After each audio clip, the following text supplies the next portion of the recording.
US-ഉം ഇസ്രായേലും സംയുക്തമായി നടത്തിയ വ്യോമാക്രമണത്തിന്റെ ആദ്യ ദിനമായ ഫെബ്രുവരി 28-നാണല്ലോ ഖമനയും കുടുംബാംഗങ്ങളും കൊല്ലപ്പെട്ടത്. അതുകൊണ്ട് തന്നെ തങ്ങളുടെ ഏറ്റവും വിശുദ്ധനായിട്ടുള്ള ഏറ്റവും ഈ പുണ്യപുരാതന കർമ്മം നടത്തേണ്ടിയിരുന്ന നമ്മുടെ എല്ലാവരുടെയും പ്രിയങ്കരനായ ദൈവീകമായ പുത്രനെ കൊന്ന ആ രാക്ഷസനെ കൊല്ലണം. ഇതാണ് ഇപ്പോൾ ഇറാൻ വീഥികളിൽ തോക്കിന് മുന്നിൽ നിർത്തിക്കൊണ്ട് ആളുകളെ കൊണ്ട് പറയിപ്പിക്കുന്ന വാക്യം. യുദ്ധം കൊടുമ്പിരി കൊണ്ടിരിക്കുന്നതിനാൽ നീണ്ടുപോയ ഔദ്യോഗിക വിലാപയാത്രകൾക്കും പ്രാർത്ഥനാ ചടങ്ങുകൾക്കുമാണ് ഇപ്പോൾ ഇറാനിൽ തുടക്കമായിരിക്കുന്നത്. ഇമാം ഖൊമേനി ഗ്രാൻഡ് മൊസല്ലയിൽ നടന്ന പ്രാർത്ഥനാ ചടങ്ങുകൾ വൻ രാഷ്ട്രീയ പ്രകടനമായി തന്നെ മാറിയിരിക്കുകയാണ്.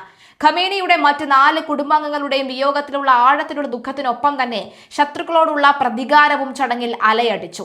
പുലർച്ചെ 8-ന് ആരംഭിക്കുന്ന പ്രാർത്ഥനയിൽ പങ്കെടുക്കാൻ തലേദിവസം രാത്രി മുതൽ തന്നെ ആയിരക്കണക്കിന് ആളുകളാണ് പള്ളിയിലും പരിസരത്തുമായി തടിച്ചുകൂടിയിരിക്കുന്നത്. ഇറാൻ പതാകകളും ഖമേനിയുടെ ചിത്രങ്ങളും കയ്യിലേന്തിക്കൊണ്ട് പ്രതികാരത്തിന്റെ പ്രതീകമായ ചുവന്ന കൊടികൾ വീശിയാണ് ജനക്കൂട്ടം എത്തിയിരിക്കുന്നത്. രക്തസാക്ഷിത്വം സ്വയം വരിക്കാനായി ആയിരക്കണക്കിന് ആളുകൾ വെള്ള വസ്ത്രം ധരിച്ചും എത്തിയിട്ടുണ്ട്. രാജ്യത്തിന് കനത്ത ആഘാതമേറ്റെങ്കിലും തങ്ങളുടെ സ്വാതന്ത്ര്യം സംരക്ഷിക്കാൻ ഇറാൻ ജനത ഒന്നടങ്കം നിലകൊള്ളുമെന്ന സന്ദേശമാണ് ഈ ജനസാഗരം ലോകത്തിന് നൽകുന്നത്. ഇനി മുതൽ കഫൻ പുടവയാണ് ഞങ്ങളുടെ വസ്ത്രം. നിങ്ങളുടെ രക്തത്തിന് സാക്ഷിയായി ഞങ്ങൾ പ്രതിജ്ഞ ചെയ്യുന്നു. ട്രംപിനെ വധിക്കുക എന്നത് ഞങ്ങളുടെ ഉത്തരവാദിത്തമാണ് എന്ന് വ്യക്തമാക്കുകയാണ്. പ്രാർത്ഥനയ്ക്ക് മുന്നോടിയായി പ്രശസ്ത ഇറാനിയൻ കവി മുഹമ്മദ് റസൂലി വേദിയിൽ വികാരധീനനായി പ്രഖ്യാപിച്ച കാര്യമാണ്. ഈ ഔദ്യോഗിക വധഭീഷണിക്ക് ജനക്കൂട്ടം വലിയ ആവേശത്തോടു കൂടിയാണ് കൈയടിച്ച് പിന്തുണ പ്രഖ്യാപിച്ചത്. അതേസമയം നിങ്ങൾക്ക് മനുഷ്യരെ കൊല്ലാം, പക്ഷേ അവരുടെ ആശയങ്ങളെ ഇല്ലാതെയാക്കാൻ കഴിയില്ല എന്ന അർത്ഥം വരുന്ന ഇറാൻ അംബാസിഡർ ഖലീൽ ഷിർഗോലിമി എക്സ് പ്ലാറ്റ്ഫോമിൽ കുറിച്ച കവിതയും ഏറെ ശ്രദ്ധ നേടുന്നുണ്ട്. ഖമേനി വധിച്ചതിലൂടെ സുഗന്ധദ്രവ്യത്തിന്റെ കുപ്പിയാണ് ശത്രുക്കൾ തകർത്തതെന്നും അതിന്റെ സുഗന്ധം ഇപ്പോൾ ഇരട്ടിയായി എല്ലായിടത്തും പടർന്നിരിക്കുകയാണെന്നും അദ്ദേഹം കൂട്ടിച്ചേർത്തു.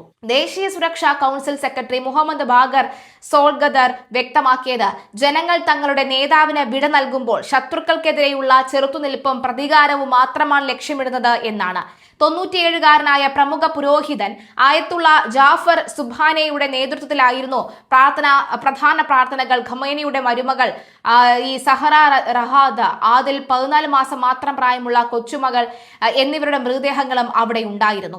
കുരുന്നിന്റെ ചെറിയ പെട്ടി ചടങ്ങിൽ പങ്കെടുത്തവരുടെ കണ്ണുകളെ ഈറനണിയിച്ചു. അതേസമയം ഖമേനിയുടെ മരണശേഷം ഇറാന്റെ പുതിയ പരമോന്നത നേതാവായി നിയമിതനായ മകൻ മുസ്തഫ ഖമേനിയുടെ അസാന്നിധ്യം ചടങ്ങിൽ പ്രകടമായിരുന്നു. സ്ഥാനമേറ്റെടുത്ത 3 മാസമായിട്ടും അദ്ദേഹം പൊതുവേദികളിൽ പ്രത്യക്ഷപ്പെടുകയോ സന്ദേശങ്ങൾ പുറപ്പെടുവിക്കുകയോ ചെയ്തിട്ടേയില്ല. കഴിഞ്ഞ വ്യാഴാഴ്ച നടന്ന സ്വന്തം ഭാര്യയുടെ ശവസംസ്കാര ചടങ്ങിൽ പോലും അദ്ദേഹം പങ്കെടുത്തിരുന്നില്ല. അദ്ദേഹത്തിന്റെ മറ്റു 3 സഹോദരന്മാരായ മുസ്തഫ, മസൂദ്, മെയ്സം എന്നിവർ പിതാവിന്റെ പെട്ടിക്ക് സമീപം നില ഉറപ്പിച്ചിരുന്നു. ഇറാൻ സർക്കാരിലെയും സൈന്യത്തിലെയും നീതിന്യായ വിഭാഗത്തിലെയും പ്രമുഖ നേതാക്കളെല്ലാം ചടങ്ങിൽ പങ്കെടുത്തു. US-ഉമായുള്ള താൽക്കാലിക വെടിനിർത്തൽ കരാർ ഉള്ളതിനാൽ ചടങ്ങിന് നേരെ ആക്രമണം ഉണ്ടാകില്ലെന്ന് ഉറപ്പിലാണ് പ്രമുഖ കമാൻഡർമാരായ ഇസ്മായിൽ ഖാനി, അഹമ്മദ് വാഹിദി എന്നിവരടക്കം പരസ്യമായി ചടങ്ങിൽ സംബന്ധിച്ചത്. ആക്രമണത്തിൽ മുസ്തഫ ഖമേനിക്ക് പരിക്കേറ്റിരുന്നുവെങ്കിലും മുഖത്തിന് വൈര്യരൂപമോ മറ്റു ഗുരുതരമായ പരിക്കുകളോ സംഭവിച്ചിട്ടില്ലെന്ന് അധികൃതർ വ്യക്തമാക്കി. കനത്ത ചൂടിനെ അവഗണിച്ചും 10,000-ങ്ങളാണ് പള്ളിക്ക് പുറത്ത് കാത്തിരുന്നത്. രക്തസാക്ഷിത്വത്തിന് തയ്യാറാണെന്ന് പ്രഖ്യാപിച്ച വെള്ളവസ്ത്രം ധരിച്ചവരും ഇതിൽ അധികമായി ഉണ്ടായിരുന്നു. ഉപരോധങ്ങൾ കാരണം 40 വർഷമായിട്ടും പള്ളിയുടെ നിർമ്മാണം പൂർത്തിയായിട്ടില്ല.